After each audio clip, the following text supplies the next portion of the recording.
This Friday, see what critics are calling a cold-blooded masterpiece. Hello, Finney. You're dead. Dead is just a word. Did you think our story was over? Discover the secret You brought us here for a reason. behind the mask. What do you think happens when you die? It's time to find out. Ethan Hawke, I'm not afraid of you. You should be. Black Phone 2, only in theaters Friday. Rated R, under 17, not admitted without parent. Finished training for the day?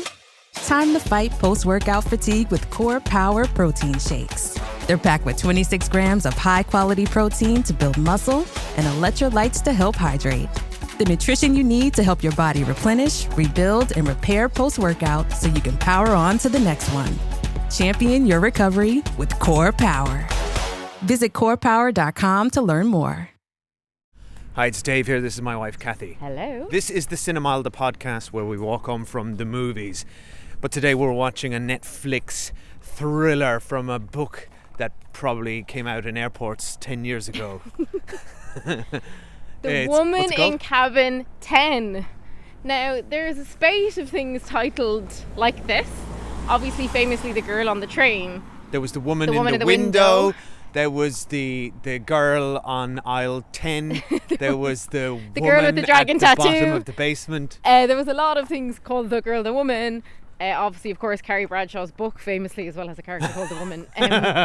Stop talking about it. It's over. The Woman in the Window, I have to say, in its defence, was a great read. Did not translate into cinema.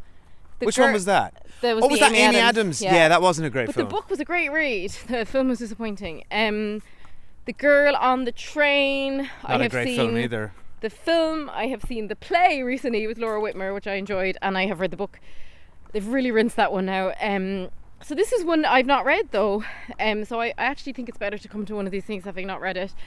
Keira Knightley, we loved having her back on screen, didn't we? She was in the Netflix show last year. The one about the doves. Was it Black Doves? Yeah. Well, it wasn't about doves. Which we loved. We were big fans of that series. She was good in that. And a welcome sort of spy action presence. Yeah. Keira Knightley's always a welcome presence. Yeah, great to have her back because she obviously wasn't making stuff for a while. So I'm excited about this. I haven't heard much about it, to be honest. I don't know a thing about it. It looks like it's on a yacht. Yeah, it does. Cabin there's 10. a woman in Cabin 10. So let's go watch it. What do you think is going to happen to the woman? Oh, I don't know. Is she going to be all right? I hope so. She's either the murderer or the murderee. Or she's watching out the window. She's the woman in the window. Oh, of course, sorry, or the girl in the train. They often just watch things out windows. windows. They're the witness. Exactly, they're often the witness. Right, we'll see you on the other side. See you soon. Bye. Someone's gone overboard. Who did you see? It's the woman next door, the woman from the cabin there. She said it was from cabin 10. Yes, sir, that's what's so unusual. I was backing in, I turned around. There was never a guest staying in here, Miss Blackwell. Everyone's accounted for. The woman I saw last night. There's nothing to be embarrassed about, Laura. You were convinced what you saw was real? It was real. Oh. These people run the world. Don't piss them off. You are a bit of a downer, low. It's kind of toxic. Strangers in the night. Hi, we're back. We've seen the girl and the woman and the boy who sat in the... What's it called? The woman in Cabin 10. Cabin 10. If it's your first time here at the Cinemal, we won't spoil the movie until we get to spoiler street. Kathy, what did you think of this Netflix film? So we got an early screener of this. So we watched it on Monday night. I will say this is perfect Monday night movie. 90 minutes. Really enjoyed it. It's like, you know, the way back in the day there would always be like extended Agatha Christie movies released around Christmas. Like, it's got that vibe like on to me. ITV or BBC exactly, or whatever. Yeah. Like, I think it's a really tight 90 minutes. Like I think Poirot. Exactly. It's a good story. I really enjoyed the cast. I think the setting of a boat, of course, is naturally claustrophobic. Keira Knightley's brilliant in it. Like, it's very much a really good TV movie, and I mean that as a compliment. I think anyone who sits down and throws this on their Netflix will be happy to watch it. I think the duration's brilliant. Like, it's the kind of film that can often like overstay its welcome, and like Netflix had done earlier this year, which we watched. Simpler Favor. Another Simple Favor. Yeah, that was was bad. Very convoluted and long and extended. Bad. Like, this is really tight. Like, I don't put these in the same bracket, only that they were just both out this year. So yeah, I like totally recommend it as you're home, you want to watch something. I think it's a good watch, Dave. Yeah, I agree. I can't argue with any of that. It's certainly this. I definitely went into this a bit snooty. I think I was turning my nose up at it. I noticed, yeah. Yeah, I did. I had preconceptions. I didn't think it would be good. I thought it would just be because I haven't enjoyed a single of the girl and the woman in the series. They're not a series though. They're just, unfortunately just for all these copying each authors, they all get given the same name because it will sell. This for me is the best woman in the. Okay. ... But you haven't read Carrie Bradshaw's book. I have. I've been exposed to Carrie Bradshaw's books in my ears a lot. So yeah, this is. It's just like, I agree with what you said. It's just a very easy watch. This is a good. I don't know what you mean by a Monday night watch. Do you mean like? Just like it's the start of the week. I want something a bit light. Easy. I don't want it to be too long. I want it to. Yeah. Yeah, that's what I it. mean. That's yeah. it. This is a real breeze.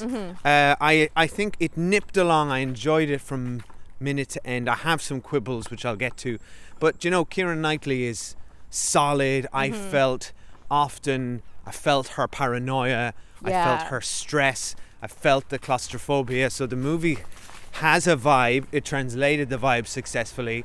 The murder mystery itself is pretty solid. And it's got a great kind of cheesy third act. Yeah. But it's not cheesy, but like it works. It does the thing and it worked. Because it's not too long. So where often these films fall apart is in the third act. They get so convoluted and twisty and dull. But because this just zipped along, it never had time to become dull. Do you know what? Because we're rewatching some John Grisham stuff over on our Patreon, and it's got a little bit of that vibe in the third act, like someone up against it doing something ridiculous. We see everything through the lens of John Grisham films now. Where is it on the Grisham scale? I'd say it's pretty Grisham. Yeah, I don't think so because it's not really. It's but not at but all. What I mean is, it's not like those movies. But what I mean is, it's got the vibe of a 90s nippy thriller that we used to get. Yeah. Now, I think there are problems with this. I think I'll just save them for Spoiler Street. But what I will say is, I think that the movie's short length is both a strength and a weakness. Because the main issue I have with this is that all of the support characters get short thrift. There's not enough time spent with them before, and then they just kind of get abandoned. Well, there's some great actors here. You got Hannah Waddingham and David Morrissey as a couple. You have I think the new Paul Kaye. The new Knives Out film is coming out this year. I mean, this is not going to be a patch on the new Knives Out, but I kind of like that they didn't just lean into the outrageous characters either, and everyone's just like a little bit more normal, because to do it right, and Knives Out does do it right. To do it right is tricky, and then you've got Another Simple Favor where like they don't really do it right. I think we should just go to spoilers though. But in terms of like, if you're at home and you're wondering if you should put the film on, throw it on. Yeah, and I think it's a good family movie. Like really, if you've got older kids, I just think it's a family movie. Like if I don't agree. I would say you're forgetting some of the stuff in the end is a bit violent and upsetting. Yeah, but I'm saying like 12 up. It's as upsetting as any of these. Maybe. I don't know what rating it is, but this is be a hard 12. Yeah. But it's just like, it's kind of a bit of fun to try and solve the mystery, Right, Sure. Let's go to spoilers, and you might hear a quick ad. All right, spoilers now for The Woman in Cabin 10. So I think specifically, I think the problem is, I think you're right. I like that the movie has a load of billionaires on a yacht, and they're not all over-the-top eccentric kooks. Yeah, because we did say, here we go, loads of rich people. We kind of rolled around. Yeah, absolutely sick of like billionaires on yachts and rich people thing. And the movie, actually, they're the most down-to-earth billionaires I've seen on screen in quite a while. I mean, they have, somewhat cliched characteristic quirks. One is a bit of a drinker, and but they're there's not a couple really, who squabble. yeah. But it's like, it's very muted. They're more teetering into like millionaire territory, Yeah, mere millionaires. Guy Pearce, I love to have Guy them. Pearce on my screen though. I'd love to see him. Guy Pearce is great in this. I think we're in spoilers now, so we can say, Guy Pearce gives good villain. He gives really good villain. When I genuinely found like the plot. So Keira Knightley, for anyone who's listening who hasn't seen it, she's in Cabin 8, And then like there's somebody in cabin 10 next to her, a young woman who's in like a hoodie and stuff and kind of stands out. And then there's like this really elaborate scheme going on with Guy Ritchie trying to off his wife, and this woman looks like Guy Pearce looks, and she looks like the wife. Like that, when that was revealed to us, we actually gasped. Like, it was a good moment. Good twist. And then Keira Knightley's like being gaslit by everyone on the ship because they're like, there's no woman in cabin 10. And this was a little bit like the girl on the train, kind of, she's being gaslit by her ex-husband. So like I think that sense of like she's going crazy, yeah, she's on this you're boat, on your own she can't against escape. Her ex-boyfriend's there, she's like, he's not helping her out at all. In fact, he's kind of telling them all the stuff she's doing. She finds like hairs down a drain belonging to the woman. The stuff about her trying to keep the hair safe because it's her only bit of evidence. Yeah. You know, because she's so up against it, like people can come into her room and clean it and take stuff. She feels like she's no property.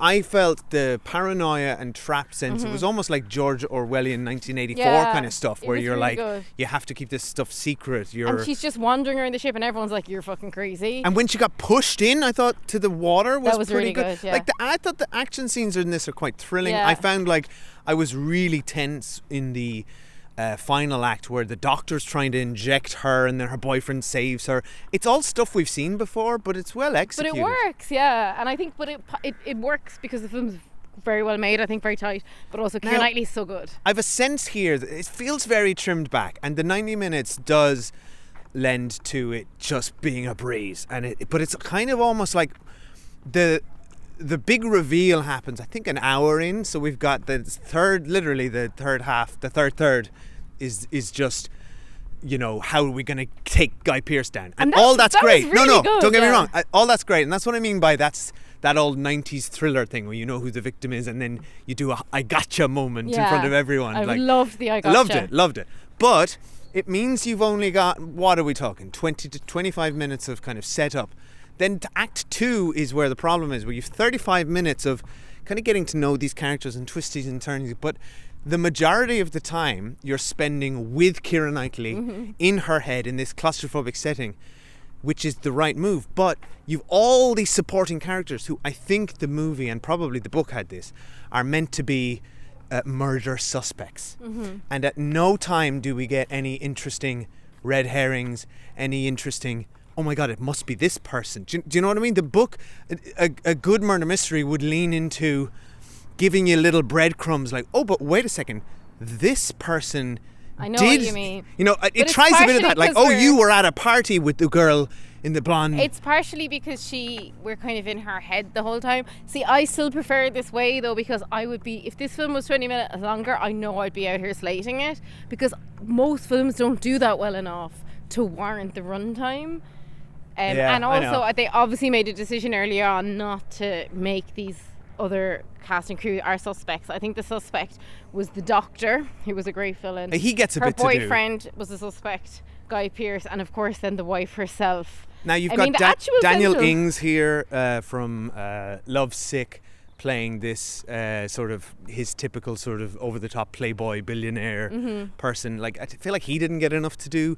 The whole Paul Kaye thing with him being this like eccentric musician felt a bit kind of cliche, and he didn't do anything either. Yeah, and he just got up and left the boat. I kind of felt like while I admire the film for being brief and concise, and while I admire the film for not having eccentric over-the-top supporting characters, I'm also like, well, what I've been left with now is just from very dull supporting characters played by brilliant actors who have no time to do anything. Yeah, do you know what I mean? But I'm so sick of actors hamming it up as billionaires. Yeah, I can't fine. tell you. I agree. Like, there was that HBO film called Mountainhead about all those tech billionaires. Yeah, we couldn't watch it. 10 minutes in, we were like, we're not watching it. Like, billionaires are the plague of our society. I'm sick of seeing them represented in fiction. I'm seeing enough of them in real life.